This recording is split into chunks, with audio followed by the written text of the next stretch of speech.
ಎಲ್ಲೋ ಒಂದು ಮೀನು ಕದ್ದಿದ್ರು ಅನ್ನೋ ಕಾರಣಕ್ಕೆ ಇಡೀ ಊರಿನ ಜನ ಅವ್ರನ್ನ ಬೀದಿನಲ್ಲಿ ಕಟ್ಟಾಕಿ ಸಾರ್ವಜನಿಕವಾಗಿ ಕಳಿಸೋದು ಮತ್ತೆ ಅದನ್ನ ಜಾಲತಾಣಗಳೆಲ್ಲ ಹಾಕೋದಿದೆಯಲ್ಲ ಅಮಾನವೀಯ ಮತ್ತು ಅದು ಮೃಗೀಯ ವರ್ತನೆ.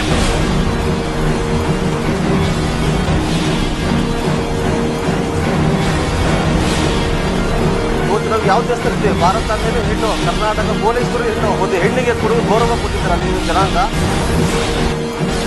ಉದ್ದೇಶಪೂರ್ವಕವಾಗಿ ಈ ಪ್ರಕರಣವನ್ನ ಮಾಡಿರೋದ್ರಿಂದ ಅವ್ರನ್ನ ಗಡೀಪಾರ್ ಮಾಡಬೇಕು. ನಾವೊಬ್ಬ ಚೇರ್ಮನ್ ಆಗಿದ್ರು ಕೂಡ ನನ್ನನ್ನು ಕೂಡ ಅಷ್ಟು ಕಾಣೋದು ನಮ್ಮ ಊರಲ್ಲಾಗಿರ್ಬೋದು, ನಾವು ಕೆಲಸ ಮಾಡೋ ಜಾಗದಲ್ಲಿ ಇವತ್ತು ಜೀವಂತವಾಗಿದೆ ಅಂದ್ರೆ ನಾವ್ ಎಲ್ಲಿ ಬದುಕ್ತಾ ಇದ್ದೀವಿ?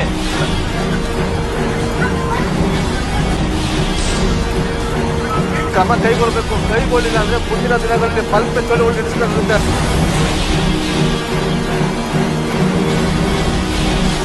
ನೀವು ವೋಟ್ ಬ್ಯಾಂಕ್ ತಗೋಬೇಕಾದ್ರೆ ನಾವೆಲ್ಲ ಒಂದು ಹಿಂದೂಗಳು ಅಂತ ಹೇಳ್ತೀರಿ, ಆದ್ರೆ ದಲಿತರು ಬುಡಕಟ್ಟು ಜನ ಹಿಂದುಳಿದವರು ಅಂದ ತಕ್ಷಣ ನಿಮ್ಗೆ ಅವರು ದೊಡ್ಡ ಕಳ್ಳರಾಗಿ ಕಾಣಿಸ್ತಾರೆ. ಉಡುಪಿ ಜಿಲ್ಲೆ ಇಡೀ ರಾಜ್ಯದಲ್ಲೇ ಅತ್ಯಂತ ಬುದ್ಧಿವಂತ ಲಿಟ್ರಸಿ ರೇಟ್ ಜಾಸ್ತಿ ಇರ್ತಕ್ಕಂಥ ಜಿಲ್ಲೆನಲ್ಲಿ ಈ ರೀತಿಯ ಪ್ರಕರಣ ಕಂಡು ಬಂದಿರತಕ್ಕಂಥದ್ದು.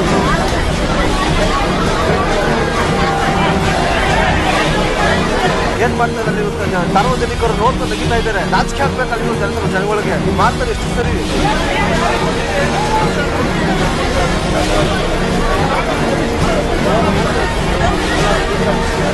ನೋಡಿ ಸರ್, ಇನ್ನು ಭವಿಷ್ಯದಲ್ಲಿ ಈ ತರ ಯಾರೇ ಕಾನೂನನ್ನ ಕೈ ತೆಗೆದುಕೊಂಡ್ರೆ ಅವ್ರಿಗೆ ಘೋರವಾದ ಶಿಕ್ಷೆ ಆಗ್ತದೆ. ಆ ಶಿಕ್ಷೆ ಆದಾಗ ಮಾತ್ರ ಕಾನೂನನ್ನ ಕೈ ತೆಗೆದುಕೊಳ್ಳೋದು ತಪ್ಪದೆ.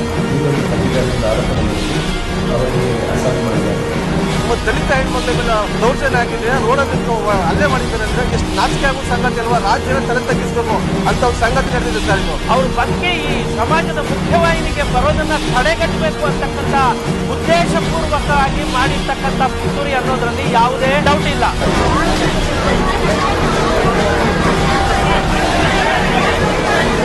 ಇಲ್ಲ ಅಂದ್ರೆ ದಲಿತರ ಮೇಲೆ ಹಳ್ಳಿಗಳಲ್ಲಿ ಇವತ್ತು ನಮ್ಮಂತವ್ರ ಮೇಲೆ ದೌರ್ಜನ್ಯ ಮಾಡ್ತಾರೆ ಸವರ್ಣೀಯರು ಇವತ್ತು.